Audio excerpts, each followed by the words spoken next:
Press the bell icon on YouTube and don't miss another update. This is Zainab Sikander and you're watching Politics का सिकंदर। एक ना खबर आई है, तेलंगाना के जो चीफ मिनिस्टर हैं श्री के चंद्रशेखर राव, उनका एक कुत्ता था। And कुत्ता, I mean real कुत्ता, not a person. So it so happened that the dog, which is an 11-month-old Siberian husky, that dog lives in KCR's office called Pragati Bhavan.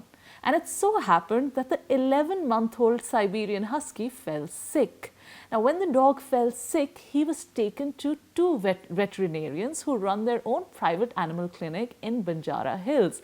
The doctor's name are Dr. Ranjit and Dr. Lakshmi Srinivas. Now, the dog was taken to the veterinarians and the dog had stopped eating and it was not feeling well. And मतलब Hyderabad का मौसम ही ऐसा है, you know, Telangana का मौसम थोड़ा सा अजीब चल रहा है. And here I'm not talking about the political climate, I'm actually talking about the मौसम of Hyderabad. So the dog had stopped eating and the veterinarians prescribed a few medicines for the dog and the dog was taken back to Pragati Bhavan. Now, the dog's health kept deteriorating and so the dog was again sent to the animal care clinic of the two vets and the dog died the next day. Now, these two vets have actually been booked under section 429 of the Indian Penal Code for negligence. So I have a very few important questions to ask all of you. Why were the vets arrested by KCR? मतलब ऐसा क्या हो गया? मतलब अगर मेरा एक husky या कोई भी कुत्ता मेरा हो वो मर जाए तो मैं क्या उनके वेट्स को अरेस्ट करवा दूंगी? But you know, I have a doubt that maybe these vets were congressmen. Because how else can you explain so much anger to arrest doctors who were actually taking care of a dog who, poor thing, died? So were these vets congressmen who KCR got so angry over because they were from the principal opposition party in Telangana? But अगर देखा जाए तेलंगाना में जितने भी congressmen हैं, they are going in droves and joining KCR's party, TRS itself. So I don't think this really works. But yes, there's another conspiracy theory that's going on in my head. And that is that maybe the vets were from Chandrababu Naidu's party. And KCR must have thought कि चंद्रबाबू नायडू ना मुझसे बदला ले रहा है क्योंकि चंद्रबाबू नायडू से जो हैदराबाद का उनके ऊपर कंट्रोल था वो KCR ने छीन लिया, that too with the help of BJP. And BJP ने चंद्रबाबू नायडू को अरेस्ट करा दिया.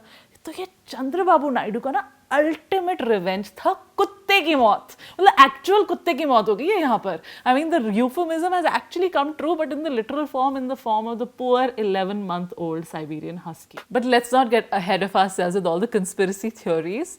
Let's just ask the most important question of this week. Who killed the husky? Now, who killed the husky is such a big question in Telangana that it has overshadowed the other big question that has come up in the whole of India as well as in the politics of Telangana, which is that actually Amit Shah ji is very close to KCR and the whole Telangana government because it is through Amit Shah ji's help that KCR is in power. Now, since we are talking about Telugu-speaking states, which are Andhra Pradesh and Telangana, I want to ask you, do you know who Potti Sri Ramulu is? Now, Potti Sri Ramulu is a man who wanted a separate state for Telugu-speaking people who presided in the Madras presidency. And for this, he sat on a fast unto death till his demands were met. Now, this was back in December 1952.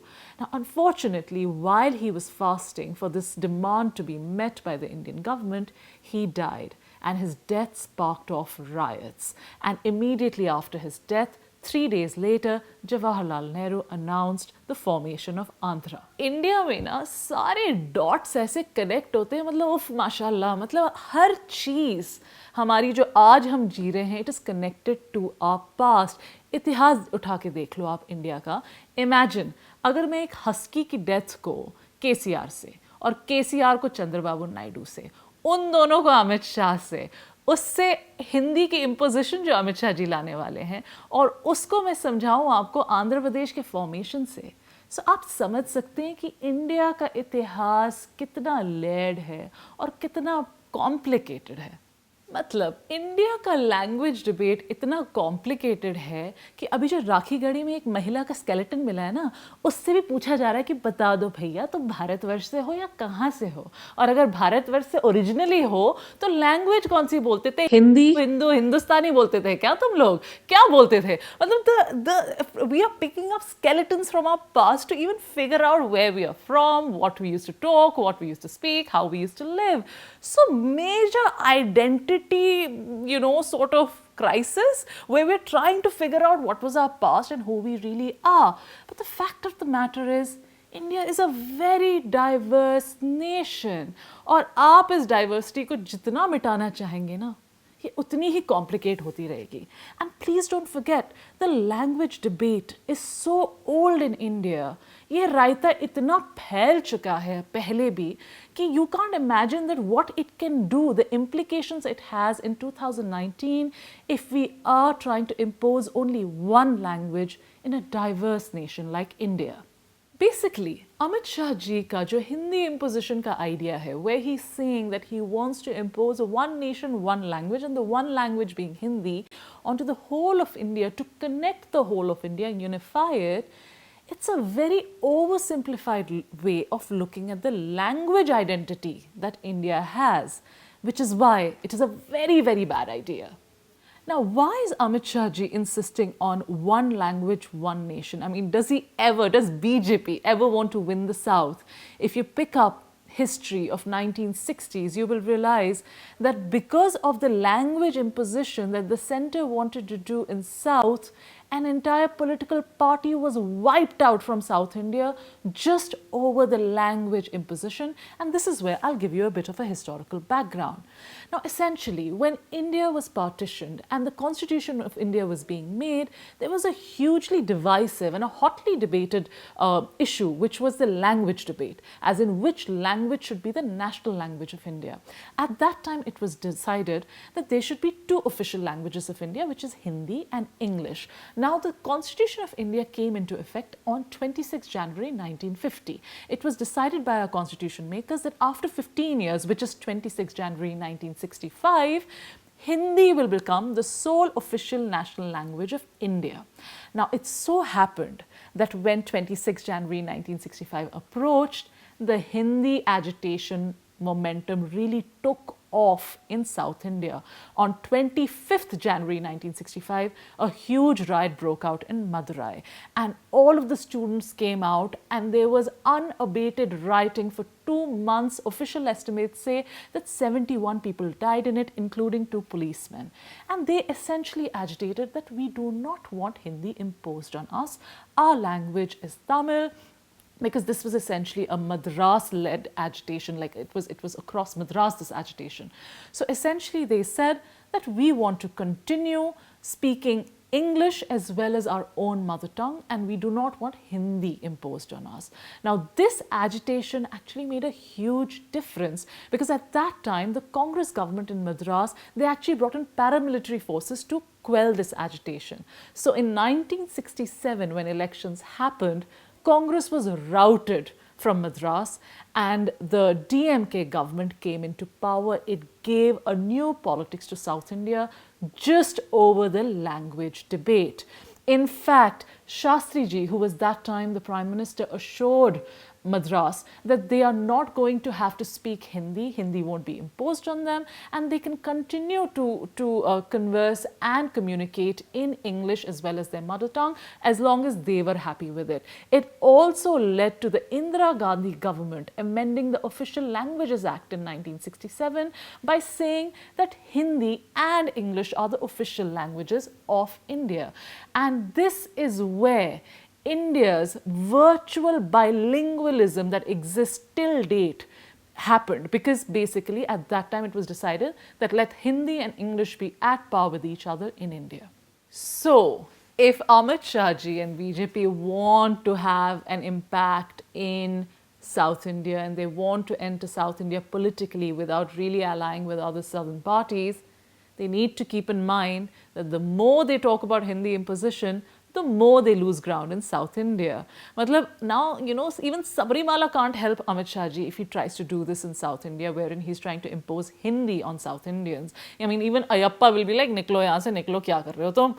Now let me turn to North India. ये मत समझिए कि सिर्फ South Indians को अपनी language का problem है. In North India में भी बहुत रायता फैल चुका है language के ऊपर.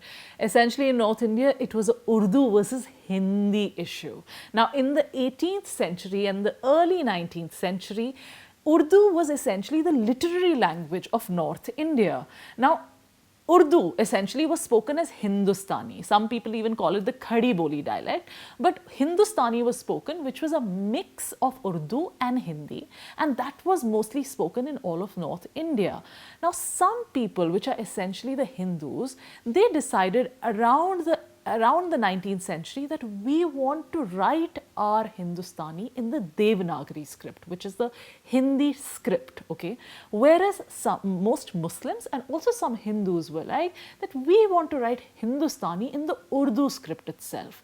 And this is where a huge problem, a cultural problem came in, because it was a fight between scripts and therefore there was a fight in effect between Hindi and Urdu. So on 14th September, when Home Minister Amit Shah ji was speaking on the Raj Bhasha Award ceremony in the Hindi Divas Samaroh in the national capital, he went on to say that Hindi will be the unifying factor of India, and although he's proud of the diverse nature of languages within India, but he wants that Hindi should be given the major impetus in India so that we move away from the foreign sort of influence that we have from the foreign languages that has crept into India. He even called it a colonial hangover.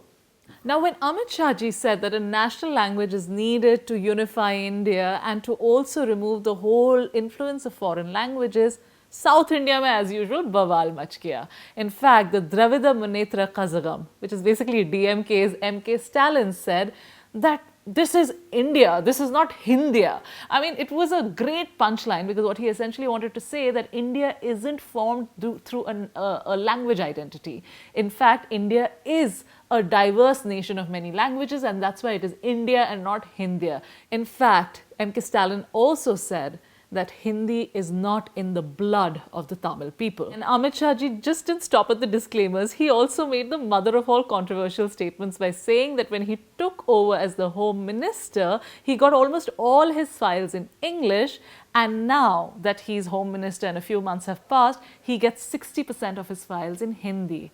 Which is where I want to ask Amit Shah ji that, sir, is India all about the northern states, the cowbelt states? India is not just represented by the northern cowbelt states where Hindi is spoken. India, besides having the south, the east and the west, also has a northeast. The northeast is a place where people just don't only speak a lot of English, but they eat a lot of beef, okay? Both things which BJP is a little iffy about, but they're okay with it in the northeast. So except for Arunachal Pradesh, granted, Arunachal Pradesh people, everyone speaks in Hindi there. But most of northeast, most of the people stick to their mother tongue or converse in English if they have to communicate to anyone from the outside who might not know their mother tongue. Now that I've mentioned Northeast, Amit Shah ji at this Hindi Divas also made the grandmother of all statements. He said that I will teach Hindi to every child in the Northeast. And this has opened Pandora's box. Now, as soon as Amit Shah ji said that Hindi will be taught to every child in Northeast India, the Northeast Student Organization chairman Sanal JYRWA told Deccan Herald that Hindi cannot be imposed on anybody in India because Hindi is not the national language. It is just one of the official languages, just like English is. And that if Hindi will be imposed on anybody, especially the Northeast, they are going to oppose it. Kamala Kanta Mishahari, the Secretary General of Indigenous Tribal Sahitya Sabhas of Assam, a forum of literary bodies of 8 communities in Assam, said the new education policy wants 3-language policy, which is the mother tongue, Hindi and English.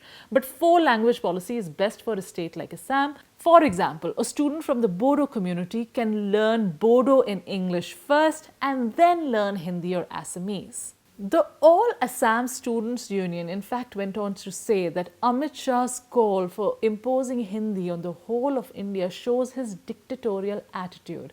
And this is where I want to point out that the All Assam Students Union remains deeply politically connected with the Aham Gana Parishad, which is basically an ally of the BJP right now, as they have a government together in Assam. The anti-Hindi sentiment, in fact, in Manipur is so strong. The last Hindi movie that was shown in Manipur was Kuch Kuch Hota Hai of Shah Rukh Khan. उसके बाद मणिपुर में कोई Hindi movie लगी ही नहीं है. There are no Bollywood movies that are shown in theaters in Manipur because there is a Hindi movie ban in Manipur and therefore only English movies, in fact even world movies are played there, but no Hindi movies played there. That's how averse Manipur is when it comes to Hindi.